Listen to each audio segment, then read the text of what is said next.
गई अब हमारी सीनियर्स की बारी। नई नई नई ये बातें नई है जानकारी। आ गई अब हमारी सीनियर्स की बारी। इनके अनुभव से अपनी बदली दुनिया सारी। इनके अनुभव से अपनी बदली दुनिया सारी। दादा दादी नाना नानी करते बातें प्यारी। सुन लो तुम समझ लो तुम, हाँ सुन लो तुम समझ लो तुम। सुन लो तुम समझ लो तुम, बात ये हमारी। खुश रखोगे इनको तो होगी खुशी तुम्हारी। नई बात है ये देखो नई जानकारी। आ गई अब हमारी सीनियर्स की बारी। आइए कुछ पल बैठते हैं बुजुर्गों की छांव में। जो देखी है उनकी आंखों ने जिंदगी के ढेरों अनुभव। उन अनुभवों से अनुभव हम आज लेते हैं।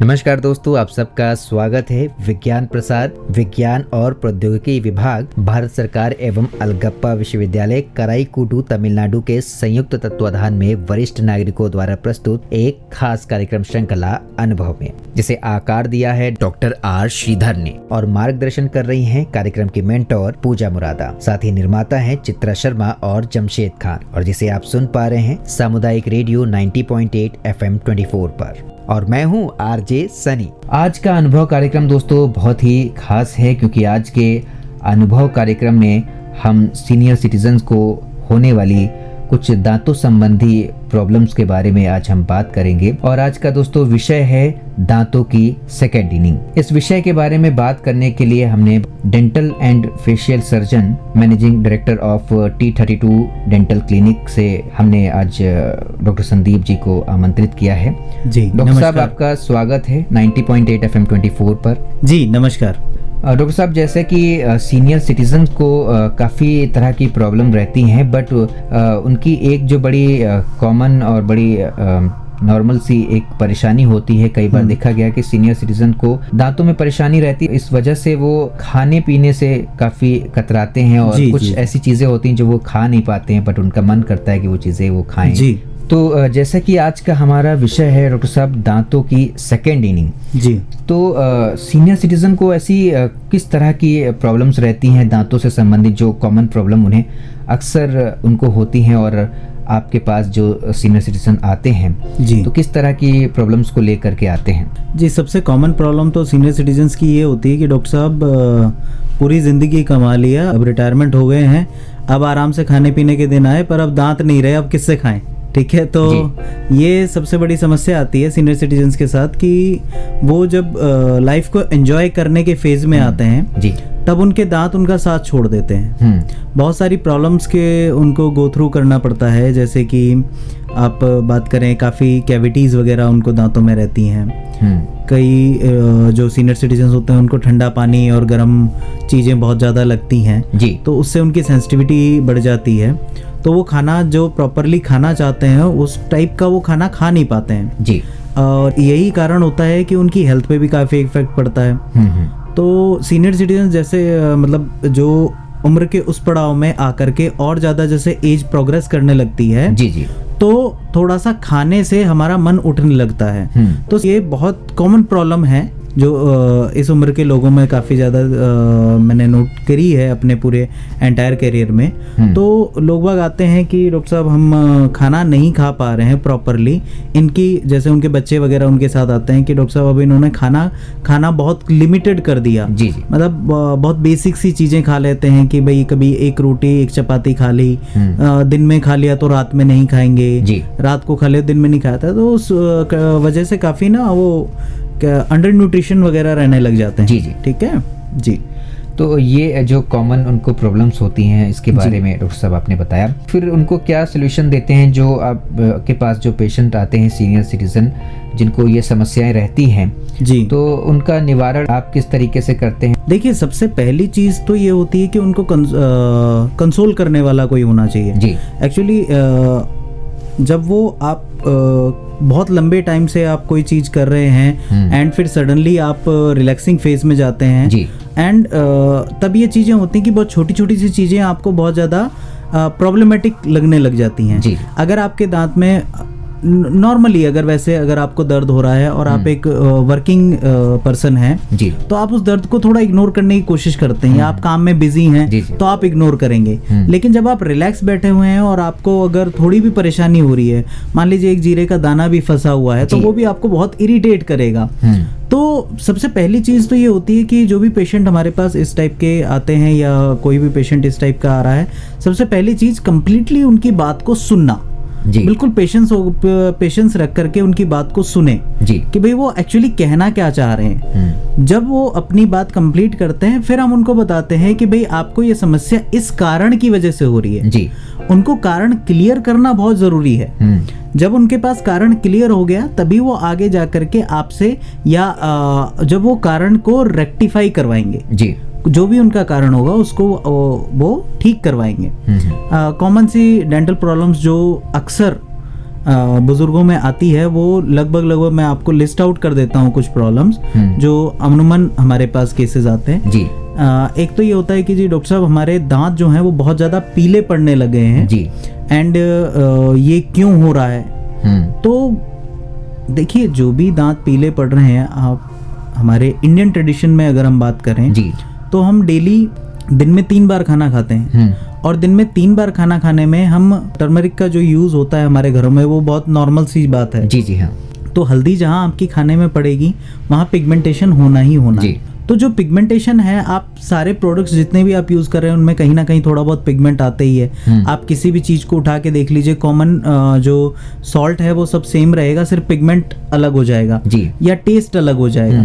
तो वो सारी चीज़ें जो हैं वो सब मिलाकर के कहीं ना कहीं आपको आपने इतनी लंबे टाइम तक जो चीज़ें खाई हैं, सारी चीज़ें करी हैं, अगर मान लीजिए कोई एक चीज़ आज आप खा रहे हैं और 0.00001% भी अगर आपको कहीं वो जाके पिगमेंट कर रहा है जी, तो आप ये सोचिए कि आपने दिन में 3 बार खाया वो इफेक्ट, प्लस आप दिन में छोड़िए, आप महीने में कितनी बार खाना खा रहे हैं, एंड आप साल में कितनी बार खा रहे हैं, और ये इतने सालों से आप खा रहे हैं जी, तो वो कहीं ना कहीं छलकेगा, तो वो कलर झलकेगा। तो ये बहुत कॉमन सी प्रॉब्लम है और इसके लिए कभी भी परेशान होने की जरूरत भी नहीं है। जी। ये नॉर्मल है, सबके साथ होता है एंड इससे कोई परेशानी नहीं होती है। तो ये सबसे कॉमन प्रॉब्लम होती है और इसके लिए कोई परेशान होने की जरूरत नहीं है, ये नॉर्मल है इस पड़ाव में। दूसरा एक प्रॉब्लम होती है, कई लोगों को जो है वो थोड़ा मुंह ना ड्राई लगने लगता है जी, जो मुंह के अंदर जो लार की क्वांटिटी है वो कम होने लगती है। तो हालांकि ये प्रॉब्लम बहुत कॉमन है, लेकिन इसके ड्रॉबैक्स जो हैं वो थोड़े हैं। क्या होता है कि जब आपके मुंह में हमारा सलाइवा जो है वो आपके मुंह को क्लीन करने का काम करता है, साफ सफाई करने का काम करता है। जितना कम सलाइवा आपका होगा, इसका मतलब है कि आपके मुंह की साफ सफाई उतनी कम होगी एंड उतनी जल्दी रिपीटेडली आपको केरीज वगैरह और ये सब चीजें होने लगेंगी। तो इसका सिंपल सा तरीका है कि आप मुंह को ड्राई ना होने दें। जी। ड्राई नहीं होने देने के लिए आप क्या कर सकते हैं, आप शुगर फ्री च्युइंगम्स आती हैं मार्केट में, जी। वो आप इनटेक कर सकते हैं। तो उससे क्या सलाइवा की क्वांटिटी बढ़ेगी आपके मुंह के अंदर। दूसरा, आप हनी, मतलब अगर आप शुगर नहीं है आपको तो आप जैसे हनी का यूज़ कर सकते हैं जी। तो हनी से क्या होता है, आपकी लार बढ़ती है जी। और अगर आप बात करें इसकी, थोड़े थोड़े इंटरवल पे पानी पीते रहें जी। मतलब ज़्यादा क्वांटिटी में पानी ना पी करके मल्टीपल नंबर ऑफ टाइम्स पानी पिए, ज़्यादा सिप बाय सिप पीते रहें, तो वो धीरे धीरे आपके मुंह के जो है इसको आपका जो मॉइस्चर है उसको मेंटेन करके रखेगा, तो सलाइवा की क्वांटिटी बनी रहेगी। तीसरा आता है, कई लोगों में ये परेशानी आती है कि सर हमें टेस्ट नहीं आता है, मतलब जो टेस्ट हमें पहले आता था वो अब नहीं आता है जी। तो देखो, इसमें तो क्या होता है कि जैसे जैसे हमारी एज थोड़ी एडवांस होती है, आप देखो बचपन में हम कभी अगर गरम, आपने देखा होगा बचपन में हम लोग कभी गरम आलू खा लेते थे तो एकदम से मुंह जल जाया करता था। या अगर हम बात करें आज जो बच्चे होते हैं, हम बड़े क्या करते हैं, कोई रोटी तोड़ के बच्चे को दे दी, लेकिन बच्चे को वो चीज़ गर्म लगती है। जी। क्यों लगती है? क्योंकि जो उसका माउथ का जो सरफेस है वो बिल्कुल अभी वर्जिन सरफेस है जी बिल्कुल, एक कहते हैं ना कि अभी उस पे कोई सेंसेस इस तरीके से नहीं हुए और वो रिपीटेडली बार बार जल के इरिटेशन झेल के स्पाइसेस क्या करते हैं, जो हमारे स्पाइसेस हैं वो मसाले हैं, ये क्या करते हैं, ये हमारे सेंसेस को जलाते हैं धीरे धीरे करके, मतलब ओवर वो करवा करके हमें अच्छा लगता है, टेस्ट में अच्छा लगता है, लेकिन वो कहीं ना कहीं हमारी बॉडी को नुकसान कर रहे होते हैं। तो क्या होता है, जितना भी हम ये काम कर ये चीज़ें कर रहे होते हैं, मेडिसिन खाते हैं, डेंचर्स, आप देखो एक उम्र के बाद हम लोग डेंचर्स का यूज़ करने लगते हैं, तो ये क्या करते हैं, टेस्ट को जो है वो दबा देते हैं, जो हमारी टेस्टिंग जो बर्ड्स होती हैं उनको धीरे धीरे करके इरेडिकेट करते हैं, हमारे शरीर से खत्म करने लग जाते हैं, जड़ें जो है वो कमजोर होने लगती हैं दांतों की। अब इसका कारण काफी सारे कारण हैं। अब किसी पर्सन में क्या पर्टिकुलर कारण उसको एक्ट कर रहा है, ये उसी पेशेंट को देख करके समझ में आ सकता है जी। कुछ मेजर कारण मैं बता देता हूँ आपको, जो ये होते हैं कि कुछ लोग टोबैको वगैरह कंज्यूम करते हैं, जी, स्मोकिंग वगैरह करते हैं, तो उनमें क्या होता है, जो आपके मसूड़े हैं वो धीरे धीरे करके नीचे फॉल ऑफ करने लग जाएंगे, मतलब नीचे गिरने लग जाएंगे, तो दांतों की जो जड़ें हैं वो दिखने लग जाएंगी जी। अब दिखने लग जाएंगी तो उससे क्या होगा कि आपके जो दांत हैं वो मुंह में ऐसे लगने लगेंगे, कुछ क्या बोलते हैं उसको, डिके जैसे हो गया है कि भाई जड़ें जो हैं वो उसकी उखड़ गई हैं जी जी, ठीक है। तो ये एक कॉमन प्रॉब्लम है। इसके बाद और कॉमन प्रॉब्लम्स होती हैं इस पड़ाव में आने के बाद, जैसे कि आपके मुंह से दांतों का गायब हो जाना जी जी भाई, जैसे हम इतने टाइम से अपन सारी चीज़ें कर रहे हैं, खा रहे हैं, कभी हमने कोई गेम खेला, कोई बॉल लग गई तो हमने कोई टूथ का लॉस कर दिया जी, कोई कीड़ा लगा था, हमने उस पर इतना ध्यान नहीं दिया, वो धीरे धीरे चल करके आपका आरसीटी में कन्वर्ट हो गया। आपने आरसीटी भी चलो एक बार को टाइम से करवा ली या नहीं करवाई, मतलब बहुत लंबा टाइम होता है। अगर आपने आरसीटी करवाई भी है तो 10-12 साल आपका आरसीटी निकाल सकती है, 15 साल निकाल सकती है जी। हर एक ट्रीटमेंट की अपनी एक लाइफ होती है डेंटल में, तो आपका 10-12-15 साल निकाल दिया, उसके बाद फिर आपको टूथ रिमूव करवाना पड़ा, तो कहीं ना कहीं आपके मुंह में जो है वो टूथ नहीं है। तो टूथ नहीं है तो अब क्या हो सकता है इसमें, टूथ नहीं है तो आप डेंचर्स का यूज कर रहे होंगे, या फिर आप प्रोस्थेसिस का यूज कर रहे होंगे, जो नकली दांत लगते हैं ना, आर्टिफिशियल दांत लगते हैं। अब चाहे वो परमानेंट हो चाहे निकालने वाला हो, दो तरीके के दांत लगते हैं, या तो डेली निकाल के साफ करने वाले और एक परमानेंट वाले जी। आप दोनों ही कंडीशन में आप उसको नेचुरल नहीं बोल सकते, ये नेचुरल नहीं है। नेचुरल दांत जो आपका सेंस करता है वो आपका आर्टिफिशियल दांत नहीं कर सकता जी। तो वो भी एक चेंज हो जाता है ना, खाने के तरीके में, खाना खाने के तरीके में, लहजे में और उसके स्वाद आने में, तो सारी चीज़ें इससे भी इफेक्ट होती हैं जी। चौथा अगर हम बात करें और क्या चीज़ें इसमें सबसे ज़्यादा होती हैं, जैसे कि आपका अनइवन जो बोन। अनइवन जो बोन मैं आपको बताता हूँ कि जैसे हमारी ठोड़ी होती है, जॉ की जो बोन होती है, निचली सरफेस, ये थोड़ी अनइवन हो जाती है, मतलब उबड़ खाबड़ टाइप हो जाती है। अब ये क्यों होती है, क्या इसके कारण होते हैं? अब भाई पूरी ज़िंदगी हमें ऐसा फील क्यों होता है, एक सर्टेन पॉइंट पे जा करके क्यों फील होने लगता है? देखिए ये क्या होता है, दांत हमारे मुंह में कभी किसी दांत में कोई कीड़ा लगा जी, एंड कुछ ऐसे सर्कमस्टांसेस रहे कि हमें दांत को निकालना पड़ा जी, चाहे हमारे सेंसिटिविटी काफ़ी ज़्यादा थी या स्वेलिंग आ गई थी तो हमने उसी टाइम पे निकाल दिया, या हमने आरसीटी करी तो 12-15 साल बाद हमने निकाल दिया जी। लेकिन अब क्या हुआ, दांत हमारे मुंह से निकल गया, उस जगह का क्या होगा जी? तो वो जगह खाली रहेगी, वो जगह खाली रहेगी। कई अब जैसे जो अब ट्रेंड आने लगा है कि लोग इम्प्लांट्स करवाने लगे हैं या प्रोस्थेसिस लगवाने लगे हैं, आर्टिफिशियल दांत लगवाने लगे, लेकिन पहले थोड़ा सा अगर हम पीछे जाएं, 7-8 साल पहले जाएं, और आज भी कुछ मेजॉरिटी ऑफ एज फैक्टर जो है, इस एज के जो लोग हैं वो ये सोचते हैं कि यार अब हमें कौन सा किसी को दिखाना है जी, हाँ। मतलब ये बहुत कॉमन सी लाइन है जो मेरे को सिटीजन से सुनने में आती है कि सर अब हमें कौन सा कहीं रिश्ते के लिए जाना है जी, सर जो हो गया वो ठीक है, कोई दिक्कत नहीं है, अरे सर अब हमने कौन देखे है जी जी। मतलब इस टाइप की जो बात होती है ना, ठीक है, दांत सिर्फ दिखाने के लिए नहीं होते, चबाने के लिए भी होते जी। हैं। और कई बार लोग एक तरफ के अगर जो दांत है वो गिर जाते हैं तो दूसरे साइड के दांतों से हाँ। वो चबाते हैं फिर। वो एक्चुअली क्या है, आप तरीका ढूंढ रहे हो। मतलब चीजें वही की वही हैं। आपने, भगवान ने आपको 32 दांत दिए हैं, 32 में हो सकता है आपके 28 ही आए हों, जी जी 4 अक्कल जाड़ आपकी नहीं आई हों, जी। लेकिन आप वो 28 दांत आपको दिए हैं खाना खाने के लिए प्रॉपरली।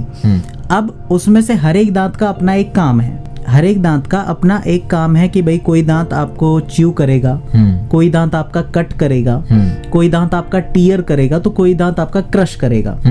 हर एक दांत का अपना एक पर्टिकुलर काम है। अगर आप उसको छोड़ करके उस दांत से कुछ दूसरा काम करवाएंगे, वो कर तो देगा बेचारा, लेकिन क्या होगा, कहीं ना कहीं वो अपने आप को, कहते हैं ना कि अपना अस्तित्व खो रहा होगा। जी जी हाँ। तो जो चीज जिस चीज के लिए बनी है, हम अगर वही चीज करें तो ज्यादा बेटर है। दूसरी बात, तो वहाँ पे क्या हुआ, अब आप, जो मैं बात कर रहा था कि आपने अगर कोई दांत किसी वजह से निकालना पड़ा, तो आपकी जो हड्डी है वो क्या करती है, वो उस जगह को भरने की कोशिश करती है।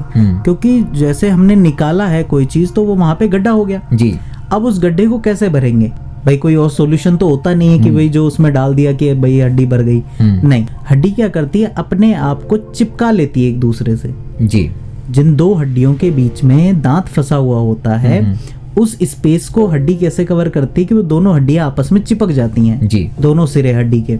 तो वहां से क्या होता है, जो वो आपकी बोन थी, वो वहां से क्या हुआ, हल्की सी पतली हो गई जी। और पीछे आकर के फिर मोटी हो गई, क्योंकि पीछे दांत है। जी जी।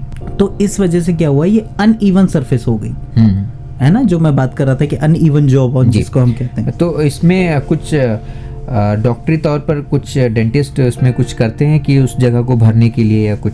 देखिए, कायदे से तो ये होना चाहिए कि जब भी आप कोई दांत निकलवा रहे हैं किसी भी स्टेज पे, चाहे वो आपका केरीज लग करके हाइपर सेंसिटिविटी हो गई हो तो आपको दांत निकलवाना पड़ रहा हो, या कोई स्वेलिंग आ गई हो तो आपको दांत निकलवाना पड़ रहा हो, सिर्फ एक जाड़ को छोड़ के, जो कि मैं कहूँगा अक्कल जाड़, जिसको हम बेसिकली जानते हैं कि अक्कल जाड़ या विजडम टूथ या 8वां दांत जी। हर एक हमारे मुंह को ना 4 हिस्सों में बांटा गया है, ऊपर के 2 हिस्से, नीचे के 2 हिस्से। तो हर एक हिस्से में 8 दांत होते हैं। एक आपका इंसाइजर, 2 इंसाइजर, 1 कैनाइन, 2 प्रीमोलर और 3 मोलर। तो इन 3 मोलर में से जो सबसे आखिरी वाला मोलर है, यानी कि सबसे आखिरी वाली जो जाड़ है, उसको हम छोड़ देते हैं। अगर वो किसी कारणवश, देखिए, अगर उसमें कभी आपको कीड़ा लगता है या कोई भी चीज होती है जी, वो 99.99% निकलवाना ही पड़ता है जी। क्योंकि उसकी पोजीशन ऐसी होती है, उसमें डेंटिस्ट के पास ऑप्शंस बहुत कम होते हैं उसके लिए जी। आपकी आरसीटी इतनी प्रॉपर नहीं हो पाती कि वो बहुत लंबे टाइम तक चल जाए जी। उसमें कैविटीज़ जो होती हैं वो हमें, जो एज अ पेशेंट अगर मैं बात करूं, तो पेशेंट को इतना लेट पता चलती है जब वो बहुत ज़्यादा पेन करने लगती है, स्वेलिंग करने लगती है जी। तो वो अक्कल जाड़ को तो आपको निकलवा देना चाहिए और उसका रिप्लेसमेंट नहीं होता है और ना ही करवाना चाहिए, उसका कोई रिप्लेसमेंट भी नहीं होता जी। बाकी और जो बाकी दांत हैं, 28 दांत हैं बाकी, उनमें से अगर कोई दांत आपका निकलता है तो उसको रिप्लेस करवा लेना चाहिए जी। अब उस रिप्लेस के हमारे पास काफ़ी ऑप्शंस होते हैं। अगर आप डेंटिस्ट से बात करेंगे तो वो आपको समझाएंगे कि सर आप कैसा दांत चाह रहे हैं जी। भाई देखो, हमारे समाज में हर तरीके के लोग हैं। वो भी लोग हैं जो थोड़ा सा कहते हैं कि इकोनॉमिकली थोड़ा डाउन है, वो भी लोग हैं जो मिडिल क्लास फैमिली से हैं, और वो भी लोग हैं जिनके पास थोड़ा पर्याप्त धनराशि है जी। तो क्या होता है कि हर एक इंसान अपने तरीके से अपने, आज इंसान ये सोचता है कि यार मैं दांत लगवाने जाऊंगा, मेरा खामखा खर्चा हो जाएगा, ये हो जाएगा, इसलिए मैं वो उसको इग्नोर कर देता है। जी जी। भाई आप दांत लगवाइए, हो सकता है कि आप परमानेंट वाला ना लगवा करके रिमूवेबल वाला लगवाएं जी, लेकिन कम से कम वो जो जगह है वो खाली नहीं रहेगी। क्या होगा, वो जगह जरूर भरेगी जी। तो परमानेंट जब आप लगवाते हैं, अब परमानेंट में आपके पास 2 ऑप्शन आ जाते हैं कि भाई या तो आप ब्रिज लगवा सकते हैं आसपास के दांतों का सपोर्ट लेकर के जी, या फिर आप इम्प्लांट डलवा सकते हैं जी। और जो आज के टाइम पे सबसे बेस्ट चीज है वो है इम्प्लांट्स, क्योंकि वो हड्डी के अंदर जाते हैं, हड्डी को कोई नुकसान नहीं पहुंचाते हैं, सेफ हैं और आसपास के किसी दांत पे डिपेंडेंट नहीं है जी। तो ये सबसे बेस्ट होता है जी। तो डॉक्टर साहब, फिलहाल वक्त हो रहा है कुछ आप सब से विदा लेने का, और जी तो फिलहाल कार्यक्रम के समापन का वक्त नज़दीक आ गया है जी। चलते चलते आप क्या कहना चाहेंगे, क्या टिप्स देना चाहेंगे सीनियर सिटीजन्स को कि वो कैसे अपने दांतों का ख्याल रखें और किन बातों का खास विशेष ध्यान दें? देखिए, आप लोगों को ज़्यादा कुछ करने की ज़रूरत नहीं है, पूरी ज़िंदगी अपने दांतों की देख रेख की है आपने जी। तो कोई स्पेशल ऐसे कोई टिप्स नहीं है कि भाई इस एज फैक्टर के लिए कुछ स्पेशल टिप्स। हाँ, कुछ तरीके हैं जिनसे आप प्रॉब्लम्स को थोड़ा रिवाइव कर सकते हो, थोड़ा स्लो डाउन कर सकते हो। जैसे कि आप ब्रश डेली करते ही हैं, तो ब्रशिंग प्रॉपरली कीजिए, प्रॉपर तरीके से कीजिए जी। थोड़ा सा जब दांतों के अंदर क्या होता है, जब हमारी एज थोड़ा एडवांस करती है तो हमारे दांतों के बीच थोड़े थोड़े गैप क्रिएट होने लग जाते हैं। उन गैप्स को आप अच्छे से साफ कीजिए। फ्लॉस कर सकते हैं इससे, फ्लॉसिंग करके दांतों को साफ कर लीजिए जी। आपके अगर आप कोई डेंचर्स वगैरह यूज कर रहे हैं तो उनको क्लीन करके रखिए जी, है ना। कोई इरिटेंट नहीं होना चाहिए उनके और आपके गम्स के बीच में जी। जब आप उसको लगा रहे हैं तो प्रॉपरली क्लीन करके लगाइए। दूसरा, कहीं पे वो चुभना नहीं चाहिए कि भाई परमानेंटली कहीं पे एक पर्टिकुलर जगह है जहाँ पे वो छाला बनाता ही है जी। हर 2-5-10 दिन में बना देता है जी। वो चीज थोड़ा इग्नोर मत कीजिए, वो तुरंत डेंटिस्ट के पास जाकर के उसको वेव ऑफ करवाइए वो जो इरिटेंट है। अगर आपके माइनर शुगर इनटेक है उसको आप बढ़ा सकते हैं, माइनर सी शुगर इनटेक। अगर आपको शुगर नहीं है तो जैसा कि मैंने बताया आपको, अगर जैसे मैंने बताया ना आपको कि भाई शहद आप थोड़ा थोड़ा खा सकते हैं अगर आपको मुंह में ड्राइनेस रहती है तो वो बेसिकली शुगर और आपका शहद जो है वो एक ही काम करता है जी। अब इसके बाद आते हैं आपके अंदर अगर कोई बैड हैबिट्स हैं, स्मोकिंग वगैरह, इन सब को थोड़ा आप कंट्रोल्ड वे में कर सकते हैं जी, है ना। क्योंकि क्या होता है ना कि जब हम फ्री होते हैं तो ये चीज़ें बार बार रिपीटेडली माइंड में स्ट्राइक करती हैं कि अच्छा यार खाली बैठे। वो कहते हैं ना कि खाली मत बैठा कर, कुछ काम किया कर, खाली दिमाग शैतान का घर होता है। तो वो एक तरीके से वो शैतान का घर इनफैक्ट इस चीज़ के लिए बोला गया है कि भाई आप पाथ पे ना रह करके कुछ डेविएट हो जाते हैं जी, ठीक है। तो वो चीज़ें हैं, थोड़ा सा आप उसको बढ़ा देंगे। रेगुलर डेंटल चेकअप्स करवाएं जी, क्योंकि क्या होता है कि हम इतने टाइम